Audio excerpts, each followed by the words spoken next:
Señoras y señores, colegas, amigos de Wamampoma, a comenzar pues. El 14 de febrero de 1615 es el final de la carta. Desde Santiago de Chipao, en la provincia de Lucanas, en el sur de los Andes peruanos, Felipe Wamampoma de Ayala informó al rey Felipe III de España que acababa de terminar de escribir una crónica o historia general. Contenía, dijo, todo lo que le ha podido saber, aprender acerca de la historia andina y del gobierno en los Andes. Agregó que si el soberano se lo pidiera, estaría feliz de enviarle su obra. Y aquí tienen la carta completa. Y claro, esta es de la mano de un escribano profesional. No es la letra de Wamampoma, pero así lo pueden ver al final con su firma, y lo que pueden aprovechar es su firma en la nueva crónica. Y allí en detalle. Ustedes sabrán que en sus 1200 páginas, casi 400 dibujos realizados por el mismo autor, la crónica de Wamampoma tenía dos propósitos principales: presentar ante el rey una relación de la sociedad andina antigua desde el comienzo de los tiempos hasta el reinado de los incas. Además, informarle al rey acerca de la profunda crisis en que la colonización española había sumido a la sociedad andina. Aquí solo un ejemplo. Wamampoma eligió para título de su obra el primer Nueva Crónica y Buen Gobierno, es decir, una nueva crónica de la historia andina y un tratado sobre el buen gobierno o reforma gubernamental del Perú virreinal. Yo he prometido a ustedes para hoy ofrecer una nueva introducción a dicha obra. Y debo decir, no va a ser novedosa en todos sus aspectos, pero en algunos sí. Por un lado, voy a tratar de corregir lugares comunes errados que forman parte de lo que mi profesor y mentor John Morra siempre llamaba la sociología de la información errada, en inglés, the sociology of misinformation. Y por otro, quiero agregar nuevos datos e interpretaciones que he hallado o que he hecho. La carta que he proyectado, aquí su firma, la encontró el doctor Raúl Porras Barrenechea en el Archivo General de Indias, sección Audiencia de Lima, legajo 1145. Y la carta fue publicada por el doctor Guillermo Lomán Villena en la Revista de Indias en 1945. La encontrarán hoy en día en facsímil y en una nueva transcripción en el sitio de Wamampoma, en el web, en el sitio de la Biblioteca Real de Copenhague. Y aparte de esta carta, en el Archivo General de Indias, donde buscamos su obra. Para lo fundamental, tenemos que comenzar con la Biblioteca Real de Copenhague, en Dinamarca. Es la Biblioteca Real actual, por supuesto, como pueden ver, pero claro, en el momento de la llegada del libro de Wamampoma, el libro manuscrito, formaban parte no de una colección tipo Biblioteca Nacional, sino Biblioteca Real, las colecciones de los reyes de Dinamarca. Aquí, entonces, ustedes pueden ver el manuscrito encuadernado.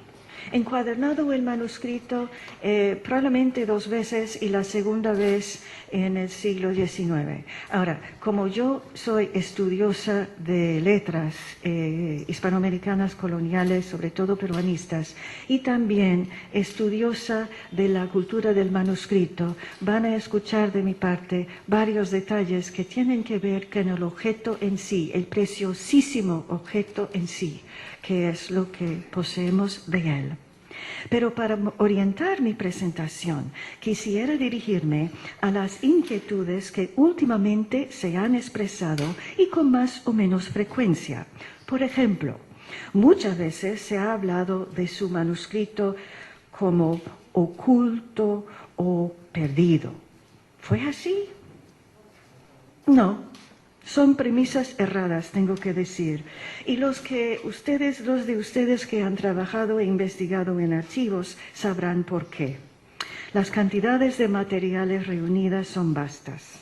Y recuerden que la carta que acabamos de ver forma parte del legajo número 145 de la sección Audiencia de Lima, y en un legajo, como suelen ser, enorme, es decir, muchas veces con docenas de documentos manuscritos.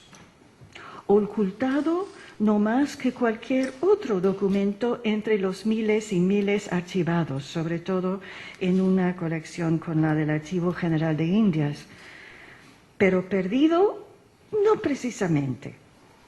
La obra de Wamampoma se conoce por el manuscrito autógrafo que ha reposado en la biblioteca de los monarcas daneses desde la década de, y la fecha es importante, 1660. 1660, y no desde el siglo XVIII, como hemos pensado por encontrar el señor Pichman en un catálogo manuscrito de la colección. Fue su primera aproximación a la obra, pero no fue el momento de la adquisición de la obra en las colecciones reales. Wamampoma había terminado y despachado su obra para mandarlo a la corte del rey Felipe III de España. A mano izquierda, Felipe III, retratado por uno de los artistas flamencos, y a la derecha, Felipe IV, aquí retratado, por supuesto, lo pueden reconocer por Diego Velázquez. Entonces, si mandó durante el reinado el manuscrito para España, durante el reinado de Felipe III, habrá llegado durante los últimos años del reinado de Felipe IV, es decir, antes de 1665. Con el pasar del tiempo, además, el manuscrito sí, en la Biblioteca Real, había despertado el interés de uno u otro director. Por ejemplo, en el siglo XVIII, cuando habíamos pensado siempre en la fecha mágica del siglo XVIII, en ese mismo siglo, el director de la Biblioteca Real, Daniel Gotthilf Moldenhauer, que era gran coleccionista de libros, además, españoles, libros y manuscritos, había pensado armar un tipo de museo de los tesoros de la Biblioteca Real. Y entre esos tesoros había planeado incluir, no nos sorprende, la nueva crónica y buen gobierno. Lástima que no logró hacer ese proyecto, a pesar de los muchos años que que tenía en sus manos la dirección de la biblioteca. Pero nos ayuda a recordar que siempre había una presencia y conocida por algunos. Otra fecha mágica que voy a corregir es 1908. Es el año que sí es cierto que el señor Richard Pichman, el gran egiptólogo y director de la biblioteca de la Universidad de Göttingen, anunció por primera vez la existencia, su conocimiento del libro manuscrito de Wamampoma. ¿Pero dónde lo anunció? En una publicación científica de la Real Sociedad de Göttingen. Y así el público erudito internacional no lo conocía. La única excepción, y ustedes lo pueden ver, en el libro Los Incas del Perú de 1910, el señor Clemens Markham dedica algunos 3 o 4 páginas al manuscrito de Wamampoma. Pero había una falta completa de interés por parte del público erudito, y fue por eso, y ahora pensamos en 1912, el presidente de la Sociedad Internacional de Americanistas le rogó a Pichman por favor que volviera a anunciar el hallazgo en el Congreso de Americanistas convocado en Londres en ese año 1912. Entonces, hasta lo que he dicho, tenemos que tomar en cuenta dos cosas. El hecho de haber sido conservado el manuscrito de la Nueva Crónica en las colecciones reales danesas desde medio siglo después de su llegada a la corte española, y al final de mi charla voy a explicar eso. Y segundo, la dificultad durante las primeras décadas del siglo XX, la dificultad de despertar interés en ese hallazgo. Estos son hechos que no debemos borrar de la memoria histórica. Esto entonces constituye un primer paso de esta nueva introducción que intento presentar. Pero y ustedes lo saben muy bien, uno de los momentos claves fue el año 1936, cuando el doctor Paul Rivet, del Instituto de Etnología de la Universidad de París, con la colaboración de la Biblioteca Real de Copenhague, publicó una edición facsímil del manuscrito. Y ustedes tienen la gran fortuna de encontrar aquí mismo la muestra enorme de los centenares de dibujos creados por Guaman Poma, y en su mayor parte, no en todos los casos, la fuente es la gran edición facsímil de 1936. Entonces, en teoría, en ese momento, la Nueva Crónica empezó a conocerse como una fuente importante de información sobre las instituciones económicas, políticas y sociales andinas. En teoría, porque la comunidad académica tardó mucho en apreciarla, por dos razones. Un punto, la dificultad de lidiar con la paleografía, es decir, con la letra de Guaman Poma. Eso ha sido obstáculo aparente, en realidad no lo es, pero claro, no es un texto que invita al lector a entrar, ¿no? Una de las otras razones, y con las excepciones del gran estudioso don Julio Tello, por ejemplo, pero aparte de eso, al ver el manuscrito se veía muchas veces como evidencia de una pura beatría mental o la confusión de las ideas y noticias de su autor. Aunque encontramos en las décadas de los 30, 40, muchas veces, quiero todavía recomendar la monografía de don Raúl Porras Barrenechea, 1948, el cronista indio Felipe Guaman Poma de Ayala. Es una obra importantísima. No sé con qué frecuencia se le merece una reimpresión de la obra, porque el doctor Porras sabía muy bien tomar por un lado las cosas que no le parecían, que le parecían fantásticas, separándolas de las cosas que él veía claramente de las tradiciones orales andinas y también del conocimiento geográfico local, entre otras cosas. En todo caso, fue entonces, de nuevo menciono a mi profesor John Murrah, que trató en los años 60 de animar interés entre los eruditos, y por eso publicó en la revista Natural History, pero esto en inglés, en 1961, un artículo en dos entregas que todavía se puede leer con provecho, no solo por sus datos, sino también por el gran significado que Murrah siempre atribuía a la obra. No obstante, el aprecio de la obra no como fuente, no como mina de información, sino en sí misma, en reconocimiento de sus valores intelectuales, artísticos y retóricos, hubo que esperar hasta la década de 1970. Y pienso en el próximo conferenciante, con ustedes el doctor Juan Ocio, y su tesis, que también se encuentra en nueva edición y también en internet, en el sitio de la Biblioteca Real.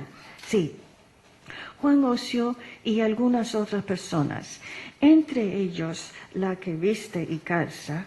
Comencé con el estudio de la obra en un momento cuando en mi universidad de Cornell me dijeron: pero señora, se sabe que los indios no escriben libros. Para mí, el gran reto de mi vida profesional. No hice caso. En todo caso, a partir de los años 70 se han estudiado los méritos internos a la obra y su valor también como testimonio de un hombre andino autodidacto que manejaba con sorprendente esmero conceptos tradicionales andinos y géneros europeos de expresión literaria y jurídica, entrelazándolos en una síntesis tan intricada como coherente. Intricada como coherente. Y en cuanto a las ediciones de la obra disponibles, y ustedes tienen la presencia de esas ediciones en la exposición, tenemos que nombrar al lamentado doctor Franklin Pease, que sacó en el año 1980 una edición de la Crónica en Caracas, Biblioteca Ayacucho. Y también Mura y Adorno, con la colaboración de Jorge Urioste en México el mismo año, siglo XXI, editores.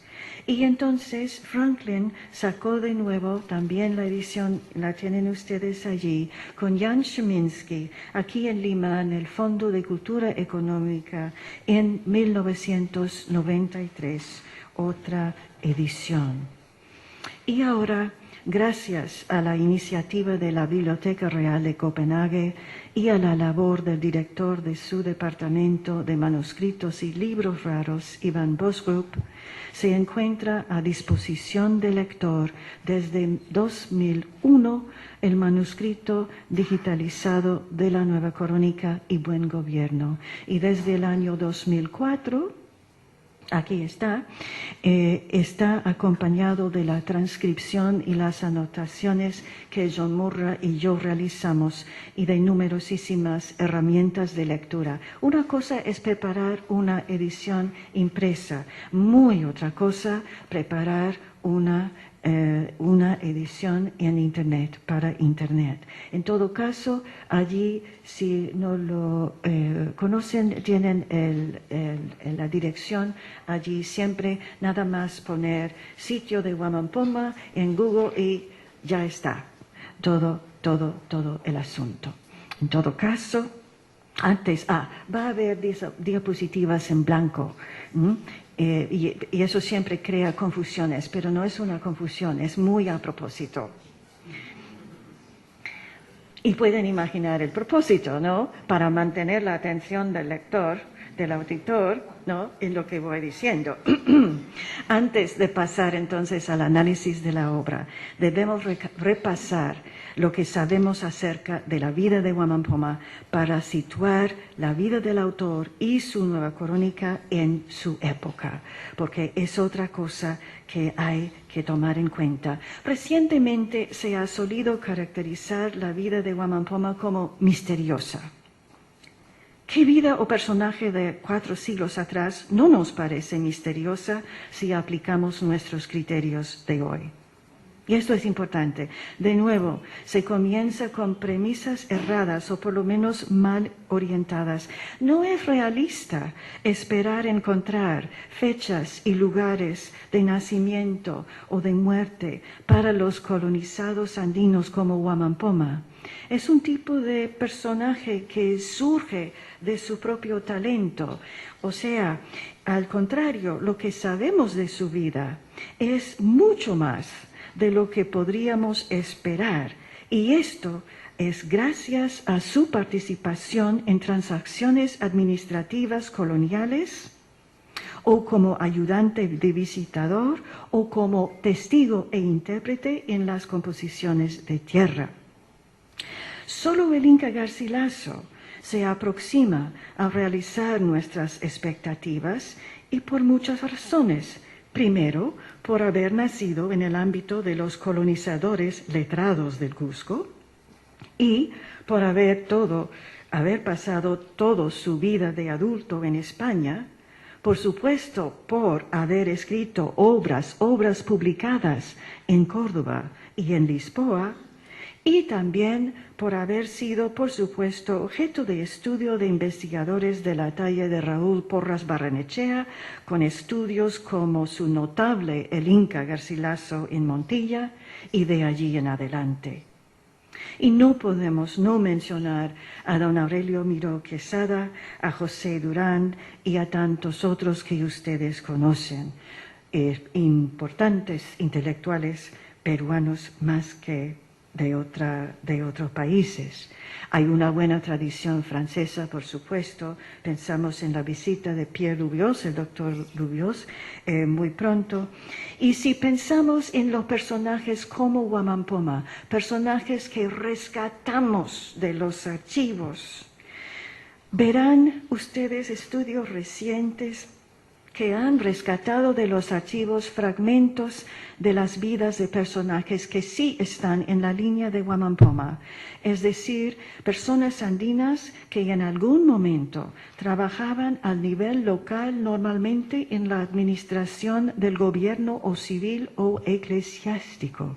Es así que vamos conociendo esos personajes. Y ahora hay una lista de investigadores jóvenes que están rescatando estos personajes de los archivos y anunciándolos como los intelectuales indígenas que sí lo eran. Vidas desconocidas, sí, por supuesto, pero no por eso misteriosas.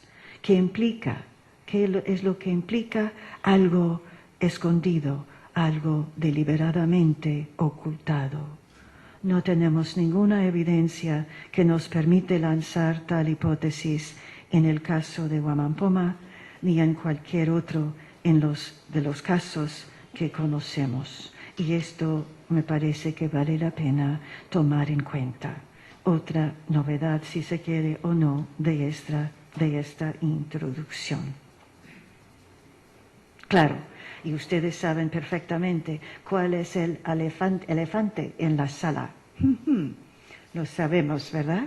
Todo lo reconocemos. No menciono nombres ni atribuciones. ¿Qué sabemos de la personalidad de Huamampoma? ¿Personalidad? ¿Su personalidad? Su personalidad jamás la podemos conocer. Conocer a una persona por sus escritos no es lo mismo que conocer a la persona de carne y hueso. ¿Cuántas veces hemos escuchado comentarios cuando un autor se encuentra con su público de este tipo? Es usted una persona mucho más simpática, o joven, o alta, o bajo de lo que yo había imaginado. Y ninguna persona va a decir, usted es una persona mucho más antipática de lo que había pensado, pero puede estar allí. La personalidad, que es la intimidad de una persona, es a través de los escritos inasequible. Y también lo es la espiritualidad de la persona. Y si aceptamos estos principios, podemos apreciar cuánto en realidad sí conocemos de la vida de Huamampoma. Si desechamos o descartamos la idea de vamos a conocerlo en su intimidad espiritual o en la intimidad de personalidad, no lo creo. pero su vida no constituye un misterio. Su vida itinerante tiene varios puntos en el camino y su vida ejemplifica la de miles de personas andinas de su generación y las posteriores que tenemos que rescatar. La trayectoria vital de Guamán Poma se conoce a través, por supuesto, de su obra y de otros documentos externos a su obra, en particular el legajo, y hay dos fuentes importantes recientemente rescatados, el legajo que contiene sus peticiones en reclamo de tierras de la región de Huamanga y los dibujos, otra fuente que realizó para el manuscrito de la primera versión de la historia de los incas del fraile Mercenario Martín de Murúa. Uno es el expediente Prado Tello, que hemos conocido desde los años 50, pero solo fragmentariamente, y gracias a la generosidad del Monseñor Elías Prado Tello y sobre todo la colaboración de su sobrino Alfredo Prado, tenemos ese expediente precioso a disposición del mundo. Ellos, el heredero muy generosamente lo hizo asequible en el sitio de Guamán Poma en la Biblioteca Real de Copenhague. Vamos a ver un fragmento o dos, pero vale la pena saber, y esto realmente ha sido un aporte importante. Y el otro, por supuesto, es la publicación reciente del primer manuscrito. Aquí el mapa del expediente Prado Tello.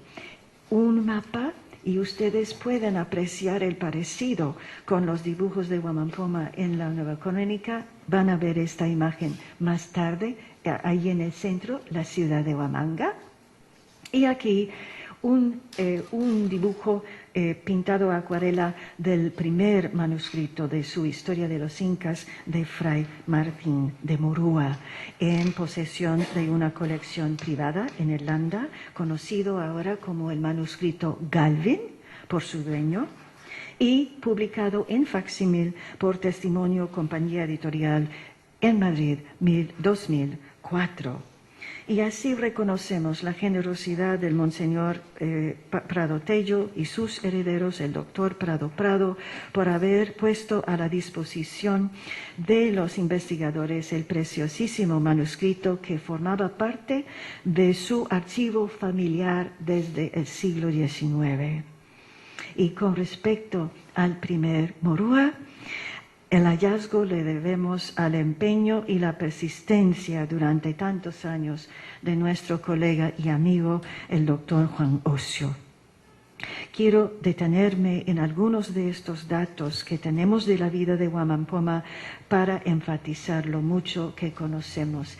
Me encanta esta foto porque allí ven la alegría en la cara de Juan después de haber por fin alcanzado la ruta y su destino del primer Murúa. En la exposición tenemos el segundo manuscrito de Murúa, es decir, la segunda versión, y esta versión publicada en facsímil por el Museo Getty en Los Ángeles, porque forma parte de las colecciones del Instituto de Investigaciones del Getty. En blanco de nuevo.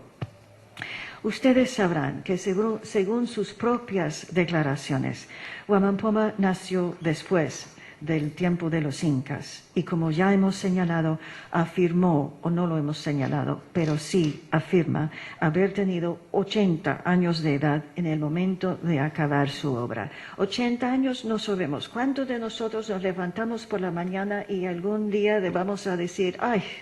Me siento como si tuviera 80 años. O sea, es una figura, ¿no?, que utilizamos, quién sabrá.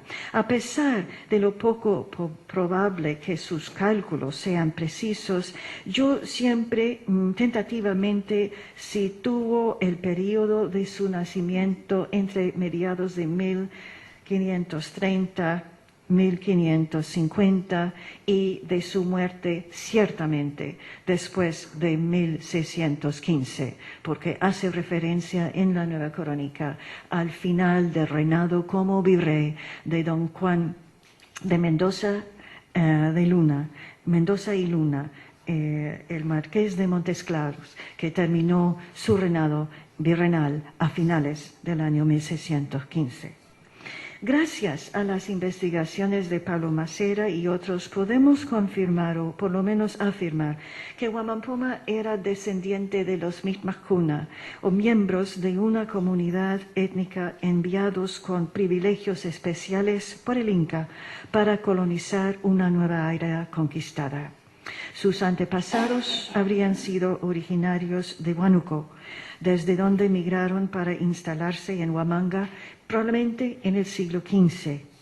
Tras la llegada de los españoles al Perú en 1532, el prestigio y, por supuesto, el estatus de los Micmacuna vinieron para abajo, ya que estos descendientes de los embajadores colonos precolombinos, que representaban el poder, el prestigio y la autoridad del Inca, cumpliendo con su misión imperial, ahora están vistos en la época virreinal como gente advenediza, como migrantes, como forasteros a los territorios en que habitaban desde hace más de un siglo.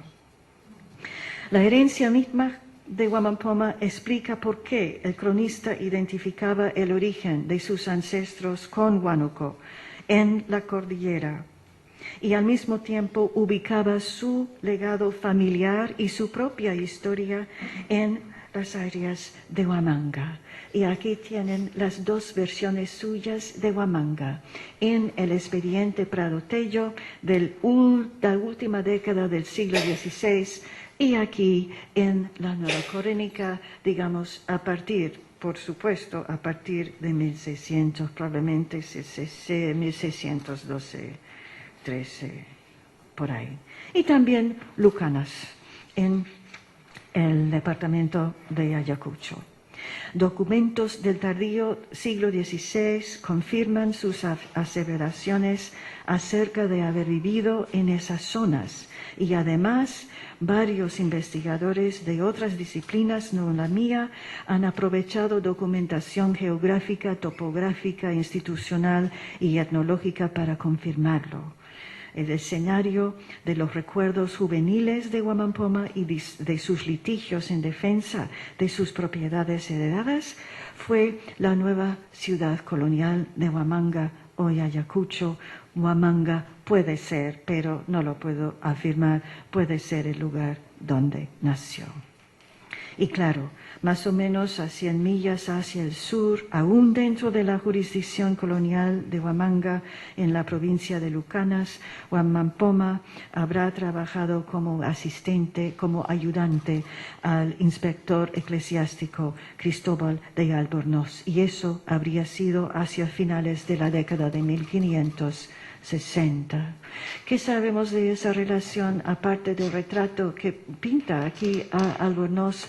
Porque en los capítulos que Huamampoma dedica a las prácticas tradicionales religiosas y los agüeros y todo lo que tenía que ver con la vida espiritual andina, reproduce, no exactamente, pero está exactamente en el modo de las informaciones preparadas por Albornoz.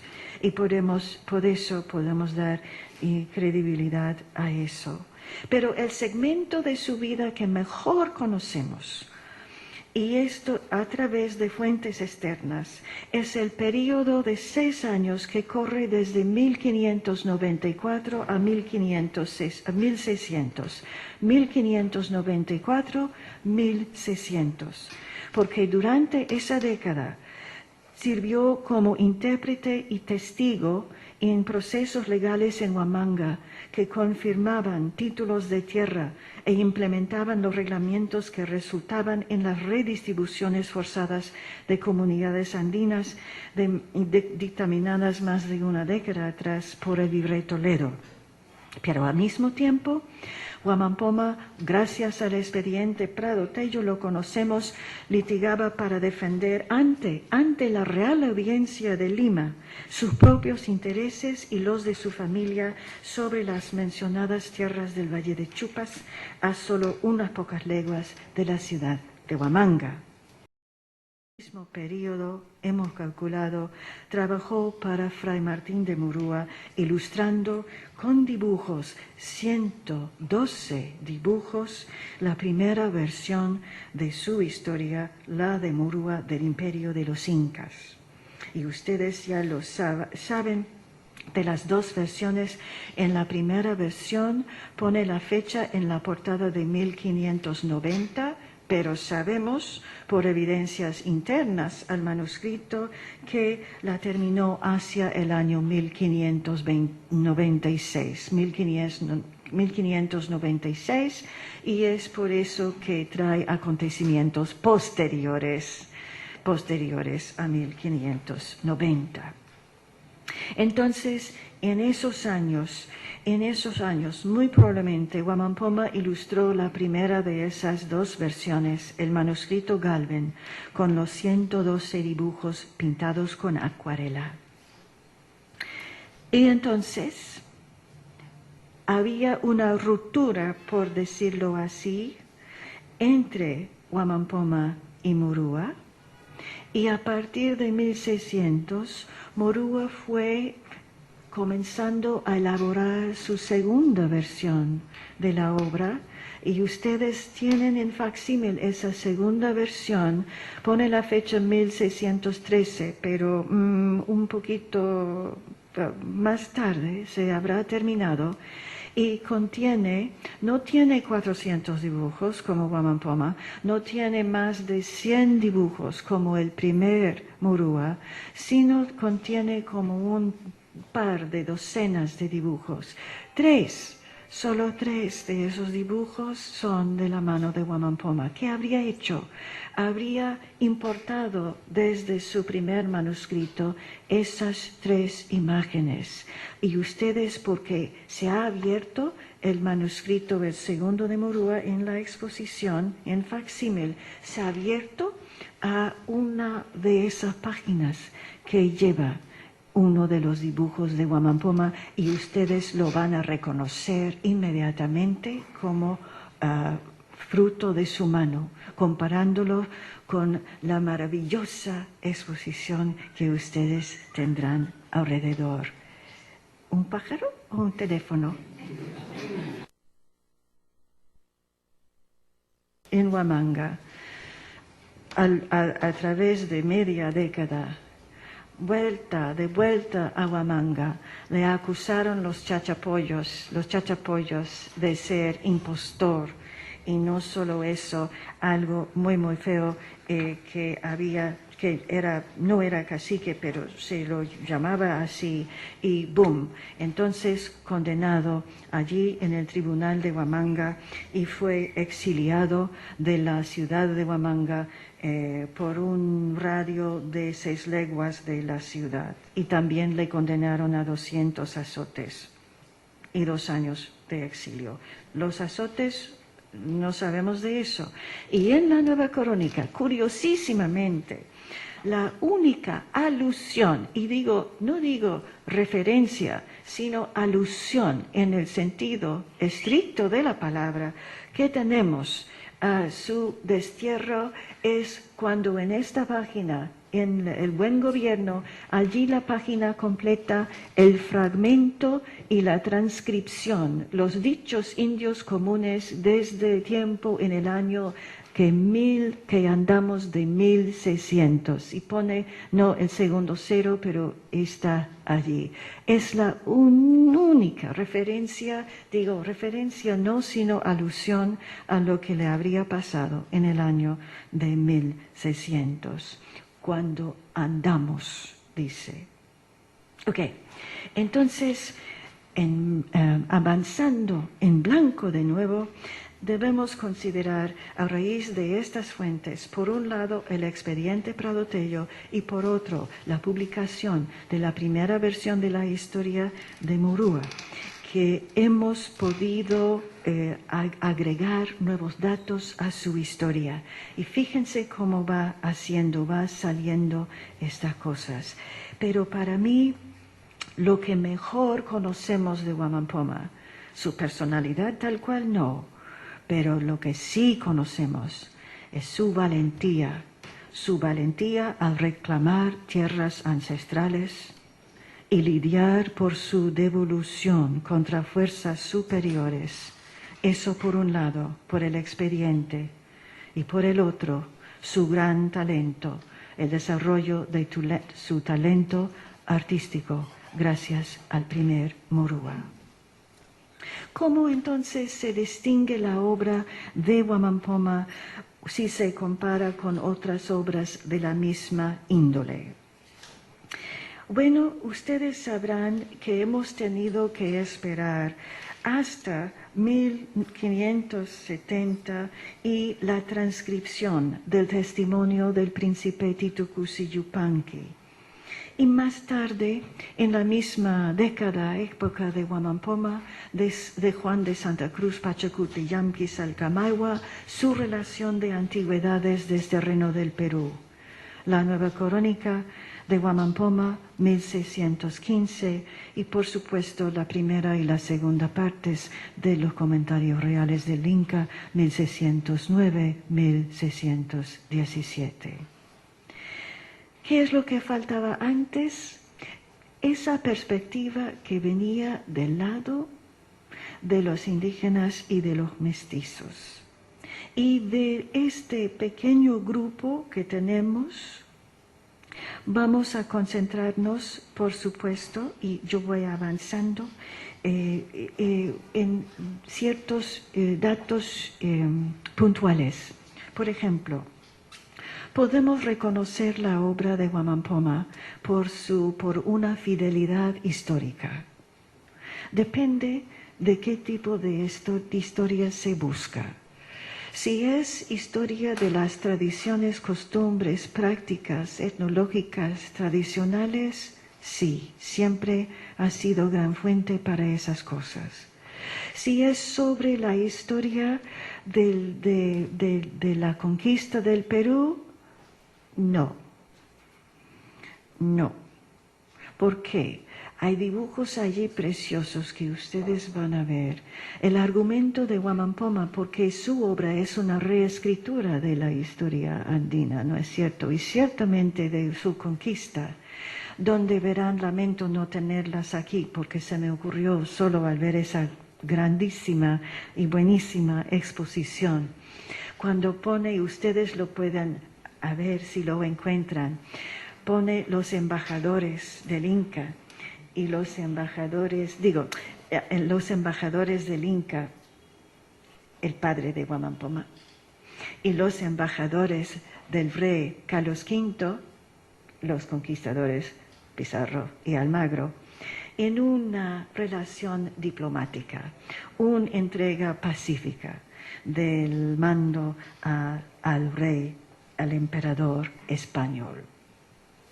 Otro momento que concuerda con su visión de la historia es haber negado la llegada del Evangelio con los españoles, porque eso siempre fue la última justificación, volviendo a las bulas papales.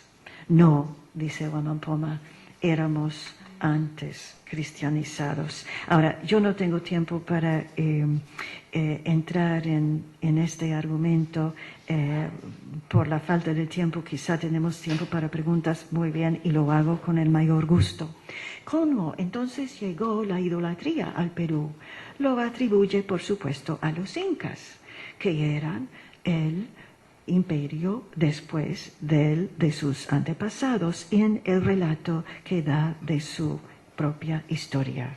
Entonces, fidelidad histórica, algunas cosas sí, otras cosas no, pero su manejo de las fuentes es lo que llama nuestra atención. Es una obra sumamente sintética. Como hemos dicho, de una diversidad de tipos de fuentes, muchas veces fuentes encontradas. pero una visión sintética y hay más, pero eso es el tema que voy a tomar al final. Se ha preguntado muchas veces, para los que no han leído recientemente la obra de Guamán Poma, ¿qué tal pinta la relación entre los naturales del Perú, entre los naturales andinos y los españoles y los mestizos en su obra?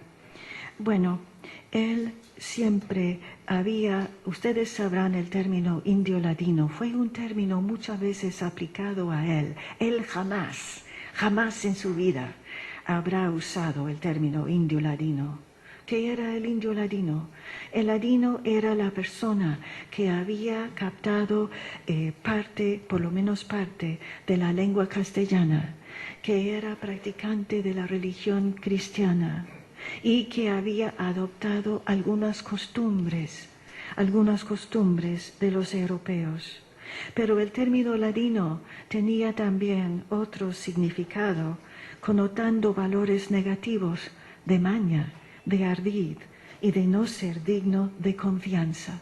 Y Guamán Poma lo revela cuando menciona cómo se burlaban de él y de otros compañeros suyos, llamándolas ladinejos o santicos ladinejos, es decir, grandes, impertinentes, habladores, conversos y percelosos. En resumen, como indios indeseadamente entrometidos en los asuntos coloniales españoles.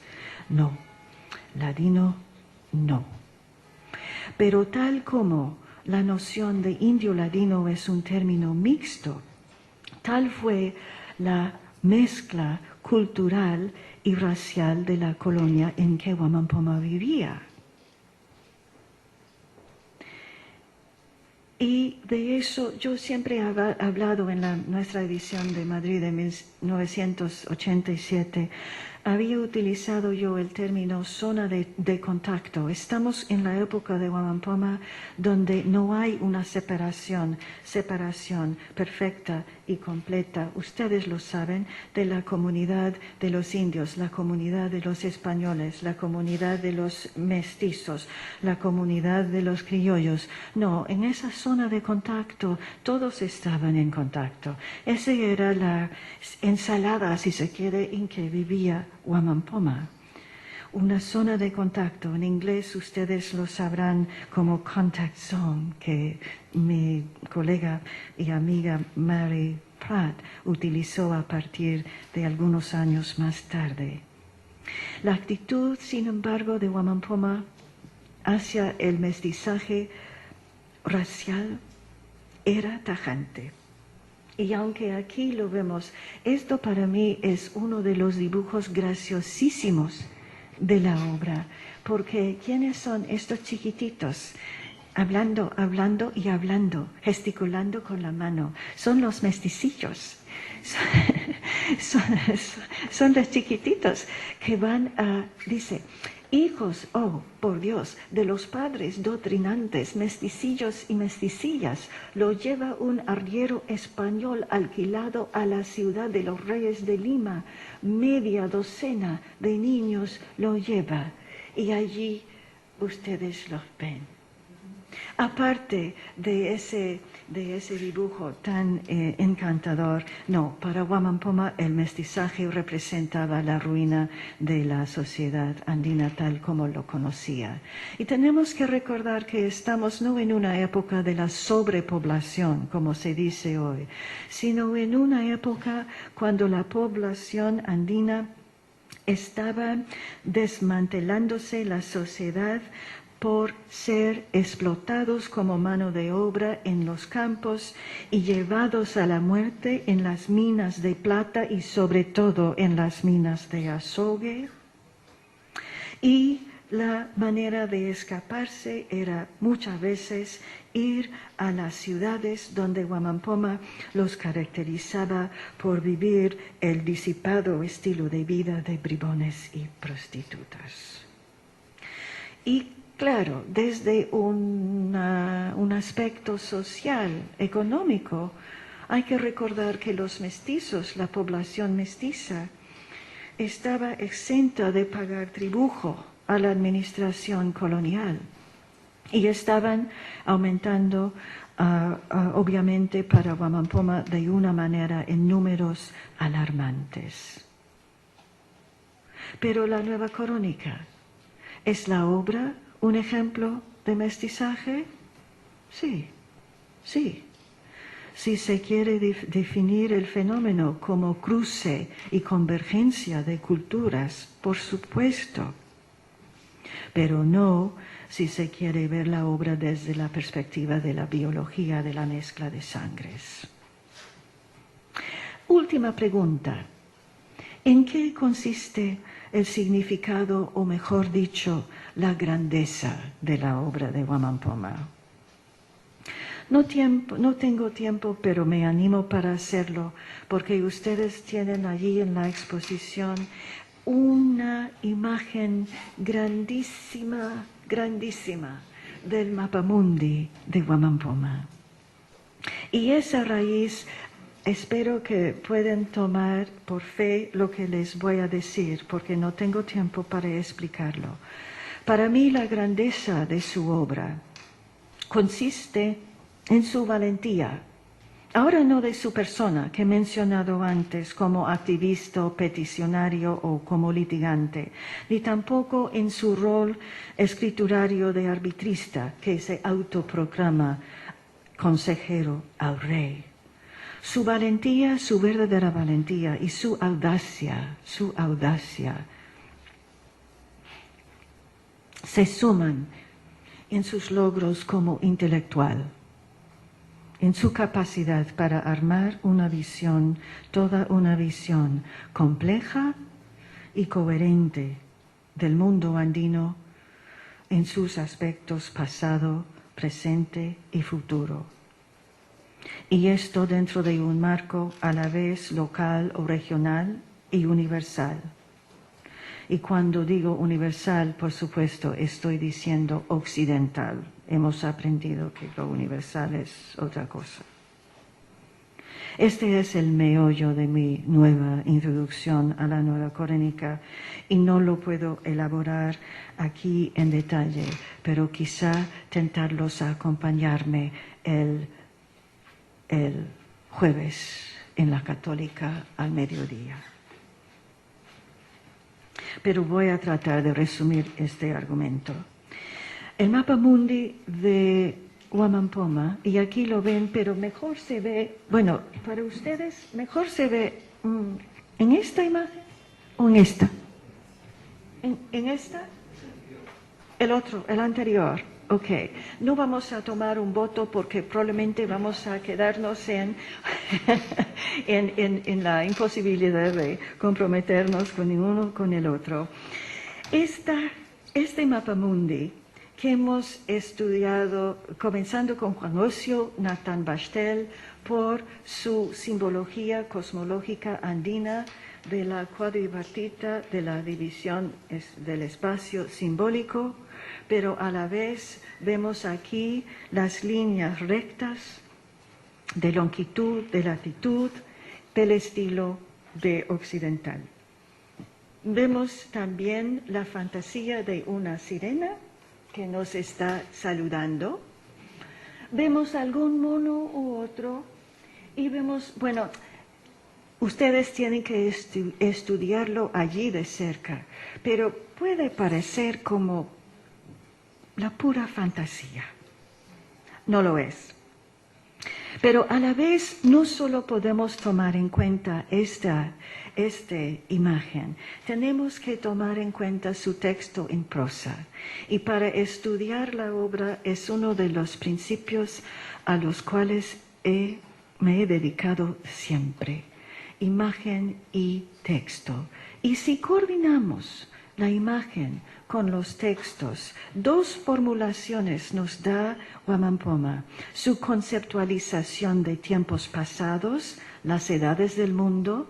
En la nueva crónica ustedes van a ver deliciosamente los dibujos que lo representan y también pasa en la figura, en el capítulo de las consideraciones.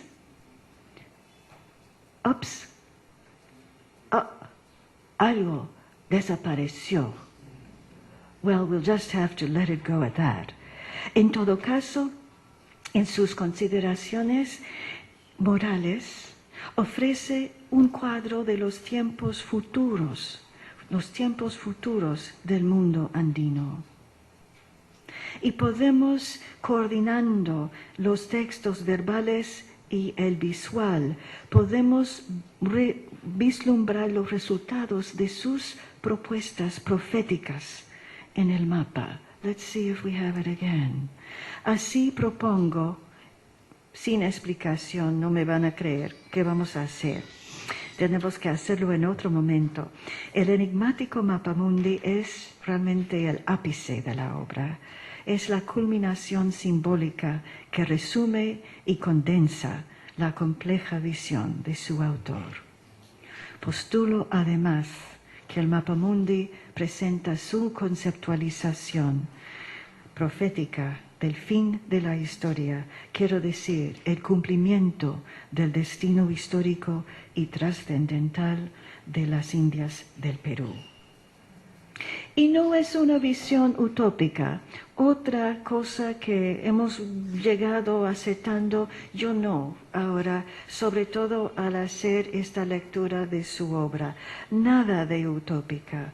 Tan frecuentemente se lo había postulado y ciertamente a partir de la monografía de don Raúl Porras, pero se ha repetido por las décadas en las investigaciones. Yo digo que la visión de Wamampoma es mucho más sutil, mucho más matizado, pero finalmente contundente. No es una visión utópica, sino muy al contrario. Es el registro de una mancha histórica que no se puede borrar y de un futuro que nunca puede llegar a ser lo que en algún momento se habría podido imaginar después de la llegada de los europeos. El de Wamampoma es un ensayo cuya grandeza no se puede igualar. No hay nada comparable entre los cronistas españoles, criollos, mestizos o indígenas. Conceptualmente, la obra de Wamampoma no es solo atrevida y por eso realista, es la más compleja y la más sombría. Y en la página penúltima de su obra hay una oración dramáticamente truncada y anuncia su presentación anticipada a un destinatario que no se nombra. De la ciudad de los reyes, ustedes pueden ver, fin de la crónica nueva y buen gobierno de este reino, acabado por don Felipe Wamampoma de Ayala, príncipe autor de las Indias del Reino del Perú, de la ciudad y medio de San Cristóbal de Suntunto, Nueva Castilla, de la provincia de los Andamarca, Soras Lucanas, de la corona real de la ciudad de los reyes de Lima, corte real y cabeza del Perú, se presentó ante, y ahí se corta. Ustedes lo verán también en la muestra, en la exposición. Queda en blanco tanto la designación del receptor como la fecha de la presentación. Una evidencia circunstancial sugiere que el manuscrito sí pasó a la corte virreinal en Lima.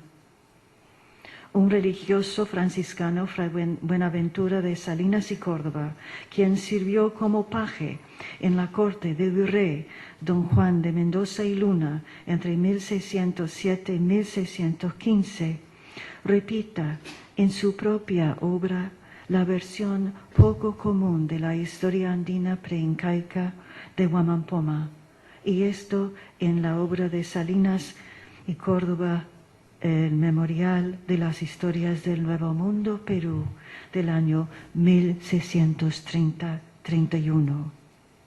Ahora, Salinas y Córdoba hubo de haber estado en la corte real, virreinal, cuando Huamampoma llegó con su manuscrito, y por su siguiente viaje a la metrópoli puede haber sido además el que trajo el manuscrito a España, depositándolo en la corte real madrileña. Tenemos que imaginar esta etapa, porque nunca sabremos si Felipe III recibió personalmente el libro de Huamampoma, si bien parece casi seguro que el manuscrito llegó a la corte española antes de pasar a las manos de varios aristócratas hasta ubicarse en la biblioteca real o las colecciones reales danesas. Lo más probable, y esto fue hipótesis de Porras en su época, que habrá sido una adquisición diplomática, porque había coleccionistas y embajadores, uno en particular danés, Cornelius Pedersen Lerka, que habrá encontrado el manuscrito en la corte en Madrid hacia 1662 o lo comprara de él como ejemplar de la biblioteca del favorito del valido de Felipe IV, el conde duque de Olivares, aquí pintado. No parece ser coleccionista de libros en manuscrito, para nada, ¿verdad? No. Pero hay que imaginar que tenía otros valores, y el hecho es que Olivares tenía una colección muy particular y muy grande de cosas americanistas de la época. Y por los casi 400 dibujos, yo creo, mi teoría personal es que fueron los dibujos que salvaron del basurero el manuscrito de Huamampoma. Eso no se podía dejar al lado. Por nuestra parte, como señalé al comienzo, hemos podido afirmar que el manuscrito ha estado en las colecciones antiguas reales danesas desde mediados del siglo XVII, es decir, menos de 60 años después de haber sido terminado y despachado por su autor a España. Pero, ¿qué habría querido Huamampoma? Les doy aquí algunos ejemplos. ¿Se acuerdan que esta es la carta que firma a nombre de su padre como carta de recomendación del padre al hijo, no teniendo un patrón, un mecenas quien podía haberlo hecho para él? Y ahí las varias veces cuando habla de la impresión de su obra. Sería un gran servicio imprimirse la dicha historia, y pide y suplica para siempre de la dicha impresión a su majestad, del dicho libro compuesto por el dicho autor, don Felipe Huamampoma de Ayala, imaginando que cómo lo van a tener en el archivo del mundo como del cielo, en la Catedral de Roma para memoria y en la cabeza de nuestra cristiandad, de nuestra España, donde reside Sacra Católica Real Majestad, que Dios le guarde, y en España, cabeza del mundo. Vuelvo por el reino y así escribo esta historia para que sea memoria y que se ponga en el archivo para ver la justicia. Entonces Huamampoma expresó por lo menos 4 veces su esperanza de que el rey mandara a publicar su obra para preservar, como ustedes vieron, en el archivo del mundo como en el del cielo.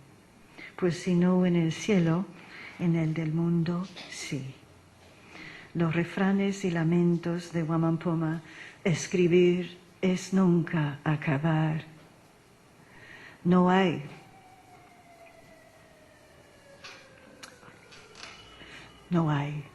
remedio en el mundo.